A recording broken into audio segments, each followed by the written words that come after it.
मेहनत का फल का महत्व। एक नगर में प्रतिष्ठित व्यापारी रहते थे जिन्हें बहुत समय बाद एक पुत्र की प्राप्ति हुई थी। उसका नाम चंद्रकांत रखा गया। चंद्रकांत घर में सभी का दुलारा था।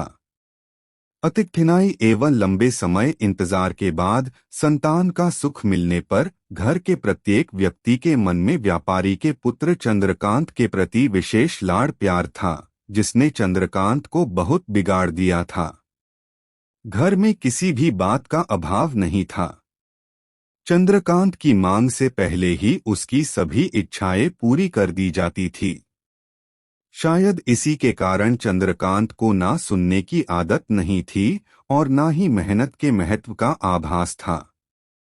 चंद्रकांत ने जीवन में कभी अभाव नहीं देखा था, इसलिए उसका नजरिया जीवन के प्रति बहुत अलग था। और वहीं व्यापारी ने कड़ी मेहनत से अपना व्यापार बनाया था। ढलती उम्र के साथ व्यापारी को अपने कारोबार के प्रति चिंता होने लगी थी। व्यापारी को चंद्रकांत के व्यवहार से प्रत्यक्ष था कि उसके पुत्र को मेहनत के फल का महत्व नहीं पता। उसे आभास हो चुका था कि उसके लाड़ प्यार ने चंद्रकांत को जीवन की वास्तविकता और जीवन में मेहनत के महत्व से बहुत दूर कर दिया है। गहन चिंतन के बाद व्यापारी ने निश्चय किया कि वो चंद्रकांत को मेहनत के फल का महत्व स्वयं सिखाएगा, चाहे उसके लिए उसे कठोर ही क्यों न बनना पड़े। व्यापारी ने चंद्रकांत को अपने पास बुलाया और बहुत ही तीखे स्वर में उससे बात की। उसने कहा कि तुम्हारा मेरे परिवार में कोई अस्तित्व नहीं है, तुमने मेरे कारोबार में कोई योगदान नहीं दिया और इसलिए मैं चाहता हूं कि तुम अपनी मेहनत से धन कमाओ, तभी तुम्हें तुम्हारे धन के मुताबिक 2 वक्त का खाना दिया जाएगा। यह सुनकर चंद्रकांत को ज्यादा कोई फर्क नहीं पड़ा। उसने उसे क्षण भर का गुस्सा समझ लिया, लेकिन व्यापारी ने भी ठान रखी थी। उसने घर के सभी सदस्यों को आदेश दिया कि कोई चंद्रकांत की मदद नहीं करेगा और ना ही उसे बिना धन के भोजन दिया जाएगा। चंद्रकांत से सभी बहुत प्यार करते थे, जिसका उसने बहुत फायदा उठाया। वो रोज किसी न किसी के पास जाकर धन मांग लाता और अपने पिता को दे देता, और व्यापारी उसे उन पैसों को कुएं में फेंकने का बोलता, जिसे चंद्रकांत बिना किसी अड़चन के फेंक आता और उसे रोज भोजन मिल जाता। ऐसा कई दिनों तक चलता रहा, लेकिन अब घर के लोगों को रोज रोज धन देना भारी पड़ने लगा। सभी उससे अपनी कन्नी काटने लगे, जिस कारण चंद्रकांत को मिलने वाला धन कम होने लगा और उस धन के हिसाब से उसका भोजन भी कम होने लगा। एक दिन चंद्रकांत को किसी ने धन नहीं दिया और उसे अपनी भूख को शांत करने के लिए गांव में जाकर कार्य करना पड़ा।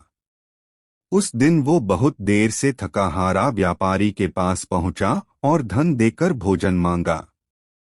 रोज के अनुसार व्यापारी ने उसे वो धन कुएं में फेंकने का आदेश दिया, जिसे इस बार चंद्रकांत सहजता से स्वीकार नहीं कर पाया और उसने पलटकर जवाब दिया, पिताजी, मैं इतनी मेहनत करके पसीना बहाकर इस धन को लाया और आपने मुझे एक क्षण में इसे कुएं में फेंकने कह दिया।